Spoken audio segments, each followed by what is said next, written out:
ایمل ولی صاحب. شروع اللہ کے نام سے جو رحمان اور رحیم ہے. مشکور ہوں سر آپ کا، اور اللہ آپ کو عزت دے، اللہ آپ کو اور اونچائیاں دکھائیں جو آپ ہمارا اتنا خیال رکھ لیتے ہیں، ورنہ ہمیں موقع کم دیا جاتا ہے. اور یہ تو 4-5 کرسیاں ہیں سینٹ انہی کے لیے. لیکن سر میں اتنی بات کر لوں کہ کل جو بات تھی اگر سنجیدہ تھی اور انہی کی طرف سے سنجیدہ تھی تو کل یہ بیٹھ کے آرام سے بات کر لیتے. کل جو بیہودگی ہو رہی تھی، او آ کی آوازیں آ رہی تھی، پتہ نہیں کیا کیا ہو رہا تھا، ایسے نرسری KG کے بچے لگ رہے تھے.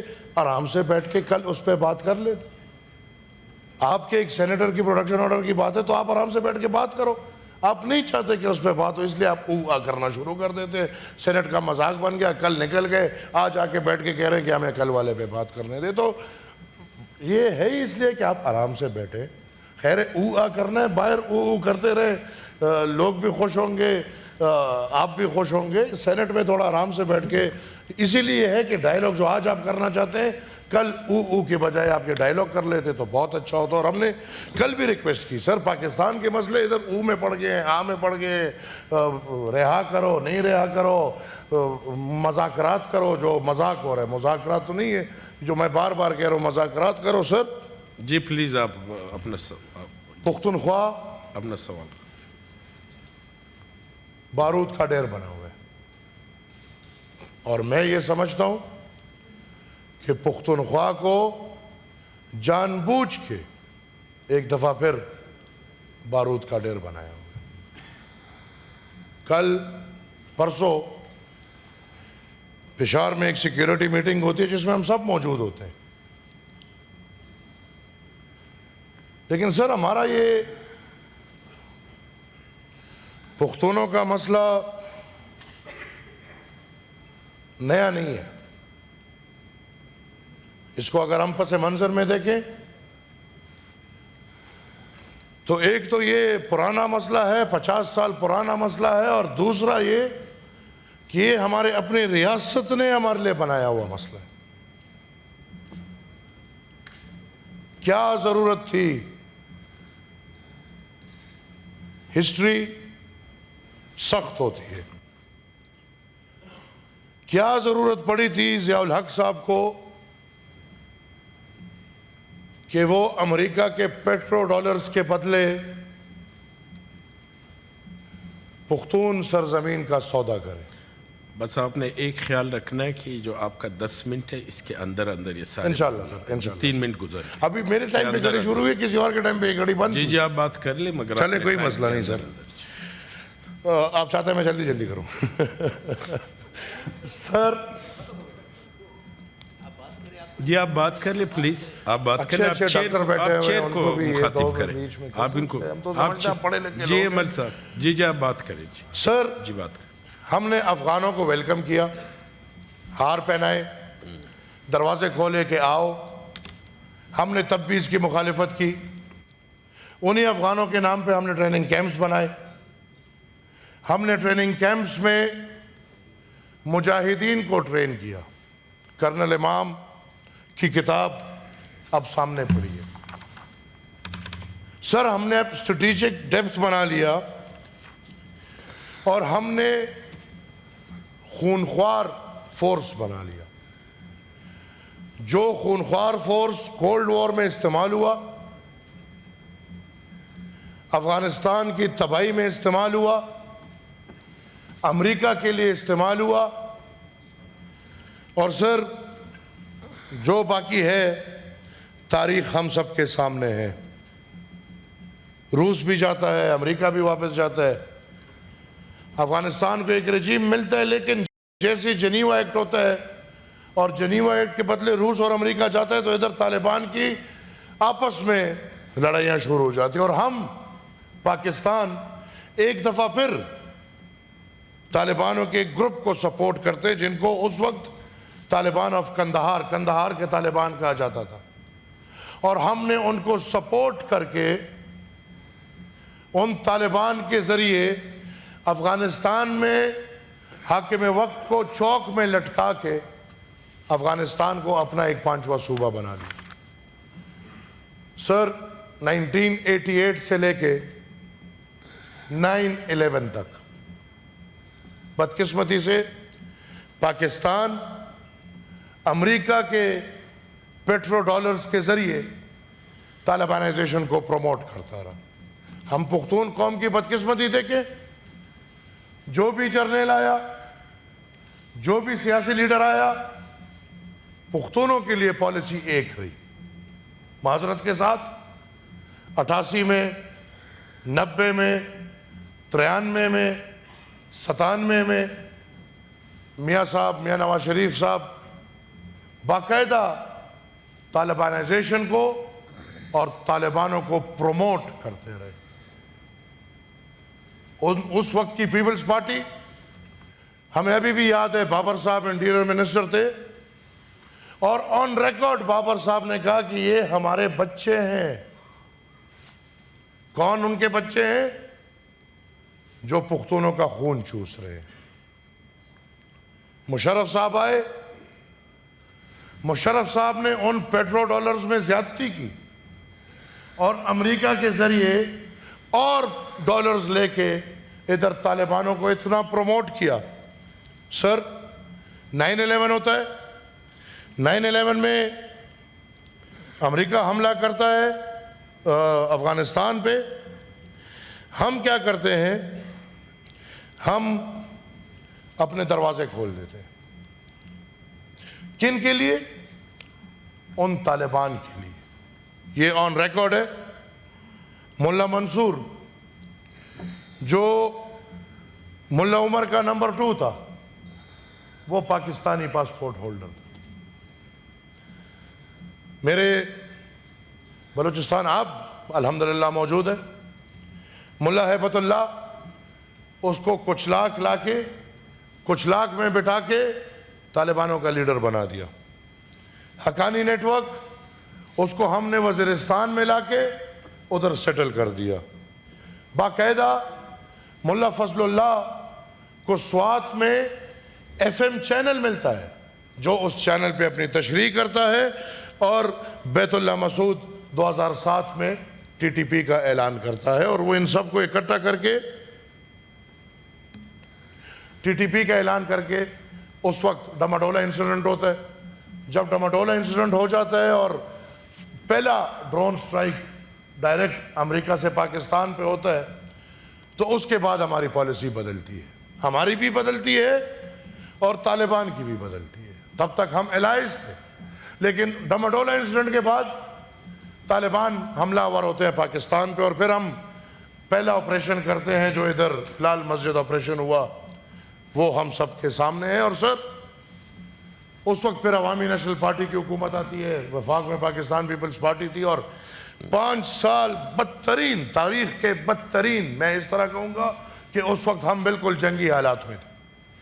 عوامی نیشنل پارٹی فرنٹ فٹ پہ قوم کا مقدمہ، اپنے لوگوں کا مقدمہ لڑتے ہوئے طالبانوں کے سامنے ہم نے اس دھرتی کے لیے ہزاروں جانوں کی قربانیاں دی۔ بڑی مشکل سے سر 2008 تک اتنا کام ہوا تھا قوم پہ کہ بڑی مشکل سے وہ ساری قوم طالب کے پاس کھڑی تھی۔ آج بھی میں یہ کہتا ہوں سر، سوری ٹو سے، آج بھی میں یہ کہتا ہوں ہر ادارہ پرو طالب سے بنا ہوا ہے۔ دفاعی ادارے میں طالب کے حامی ہیں، سیاستدانوں میں طالب کے حامی ہیں، ہر ادارے میں آپ نے 50 سال میں اس طالبانائزیشن پہ اتنا کام کر لیا ہے۔ 2013 میں سر جب ایک ماحول بنتا ہے اور قوم طالب کے اور اس دہشت گرد کے خلاف کھڑی ہوتی ہے، تو یہ ریاست کیا کرتی ہے؟ یہ طالب کی مرضی سے حکومتیں لے کر آتی ہے۔ آن ریکارڈ ہے، مسعود صاحب، بیت اللہ مسعود تھا کہ اس کا بیٹا کے باپ، وہ وزیرستان سے اعلان کرتا ہے کہ مجھے پاکستان مسلم لیگ نون، جماعت اسلامی اور پاکستان تحریک انصاف قابل قبول ہے۔ اور ہم دیکھتے ہیں کہ 2013 میں وفاق میں پاکستان مسلم لیگ نون کی حکومت آتی ہے اور صوبے میں PTI اور جماعت اسلامی کی حکومت آتی ہے، اور پھر پی ٹی آئی کلم کلا طالبانوں کے سپورٹ کا اعلان کرتی ہے، ان کے لیے دفاتر کا ڈیمانڈ کرتی ہے، ان کو مین سٹریم کرنے کے لیے بات کرتی ہے، بلکہ ان کو پورا کلم کلا سپورٹ دیتی ہے۔ اور پھر سر جب عمران کی حکومت آتی ہے وفاق میں، یہ وزیر اعظم بنتا ہے، تو پھر ان طالبان کو پھر کھلا سپورٹ دیا جاتا ہے۔ سر میں 2 منٹ لوں گا، زیادہ نہیں، بس میری بہت سنجیدی بات ہے سر، بہت۔ سر پھر اس کی حکومت میں یہ فیصلہ ہوتا ہے، اور یہ بھی ہم نظر میں رکھیں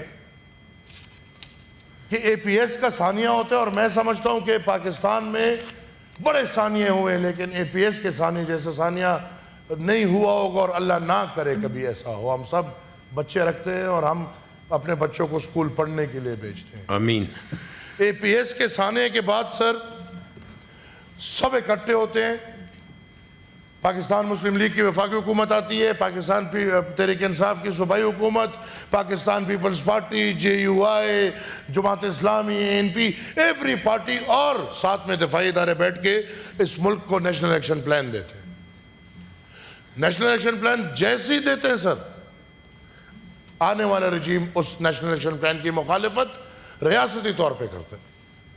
نیشنل ایکشن پلان میں بالکل کھلا لکھا ہے کہ سہولتکار کے خلاف کارروائی ہونی چاہیے، اور سخت سے سخت کارروائی ہونی چاہیے۔ ادھر سر ایک بیچارہ پختون جس کو یہ پتہ بھی نہیں کہ میرے گھر میں رات گزارنے والا جو بندہ تھا وہ طالب تھا، وہ دہشت گرد تھا، وہ ادھر آ کے رات گزار کے جب نکلتا ہے، ریاست جو اس کا حشر نشر کرتا ہے اللہ معافی دے۔ لیکن دوسری طرف ایک جرنیل بیٹھ کے، اس کا D G I S I بیٹھ کے، صدر مملکت وزیر اعظم بیٹھ کے، وزیر اعلیٰ پختونخوا اور اس کی کابینہ بیٹھ کے اسی دہشت گردی کی سہولت کاری کرتے ہیں۔ 40,000 دہشت گردوں کو واپس لا کے پختونخوا میں سیٹل کرتے ہیں۔ 102 دہشت گرد جو ہائی ٹارگٹ دہشت گرد تھے، جن کو پکڑنے میں باقاعدہ کتنے آپریشنز ہوئے ہوں گے اور کتنے اربوں روپے لگا ہوگا، ان کو رہا کر کے سر چھوڑ دیا جاتا ہے۔ اور آج بدقسمتی سے پختونخوا کے جو حالات ہیں وہ ہمارے اور آپ کے سامنے ہیں۔ کھرم میں آگ لگتی ہے، لیکن ادھر دہشت گردوں کی حامی حکومت، اس کو کھرم یا پختونوں کی آگ کی پرواہ نہیں ہے، بلکہ اس کو قیدی نمبر 800 چور کو نکالنے کی پرواہ ہے۔ سر جی سر میں 1 منٹ لوں گا جی، بس یہ 1 منٹ میں ختم۔ چونکہ ان کے اوپر بات آ رہی ہے تو خیر ہے، ٹائم کی فکر ہو گئی ہے۔ سر میں وائنڈ اپ یہ کروں گا کہ بدقسمتی سے باقی ممبران نے بھی تو بات کر پختون کے لیے، پختونخوا کے لیے جو بھی ہو، نواز شریف صاحب ہو، شہباز شریف صاحب کا ریکارڈ پہ سٹیٹمنٹ پڑھے جب یہ وزیر اعلیٰ پنجاب تھے کہ طالبان پنجاب نہ آئے، باقی خیر ہے جو کرنے ہیں وہ کر لیں۔ سر میں پختون کاز لڑ رہا ہوں، یہ میرا بھی مسئلہ ہے، یہ ذیشان خانزادہ کا بھی مسئلہ ہے۔ جب آگ لگے گی مردان میں تو وہ یہ نہیں دیکھے گا کہ ذیشان خانزادہ عمران خان کا سپاہی ہے تو یہ آگ اس سے دور رہے گی۔ جب آگ لگے گی سوات میں تو وہ یہ نہیں دیکھے گا کہ یہ بندہ مسلمان نہیں ہے، اس کو تو یہ آگ سے دور رکھو، نہیں، اس آگ میں آپ اور ہم سب ساتھ جلیں گے۔ سر میں بدقسمتی سے یہ سمجھتا ہوں کہ یہ جو میجر کاز ہے، اس میں جو بھی ہو ہمارے لیے نظریہ ایک رکھتے ہیں۔ سر آپ اپنے چیئر کے اختیارات کو استعمال کرتے ہوئے میری سر 3 ریکویسٹ ہیں۔ ایک، جب اعلان یہ بول دیا جاتا ہے کہ ہم سے غلطیاں ہوئی ہیں تو اس پہ کافی نہیں ہے۔ آپ کی وہ غلطیاں ہمارے قوم کو لے ڈوبی ہے، آپ کی وہ غلطیاں ہمارے قوم کو معذور کر گئی ہیں۔ لہٰذا سر ایک ٹروتھ اینڈ ریکنسیلیشن ہونا چاہیے کہ کم سے کم تاریخ میں جو غلطیاں ہوئی ہیں اس کو ہم مان لیں کہ ہاں یہ ہم سے غلطیاں ہوئی ہیں، اور اس کے ساتھ یہ بھی کہہ دیں کہ یہ دوبارہ نہیں کریں گے۔ ہماری کیا قسمت، ایک جرنیل آتے طالبانوں کو بناتے، دوسرا جرنیل آتے ان کو ختم کرتے، پھر باجوہ آتے اس کو بناتے، حافظ صاحب آتے اس کو ختم کرتے۔ سر ایک بس آخری صرف آخری سر میں یہ ریکویسٹ کروں گا کہ یہ جو دہشت گردی میں سر جو پختونوں کا نقصان ہوا ہے اس کے ازالے کے لیے کوئی راستہ بنایا جائے۔ 25 آئینی ترمیم جو آپ لوگوں نے جشن سے کامیاب کی تھی اور پھر آپ ان 7 اضلاع کو بھول گئے، ان کا ری ہیبلیٹیشن بہت ضروری ہے۔ اور سر اب ضرورت ہے پاکستان کے ہر بندے کو کہ یہ نظریاتی طور پہ دہشت گردی کے خلاف ہو جائے، اور میں یہ فرنٹ رول پہ آ کے کہتا ہوں کہ پورے پاکستان کو دہشت گردی کے شکریہ خلاف جی، ایک ہی بیانیہ بنا کے اس کا خاتمہ کرنا چاہیے۔ Thank you sir.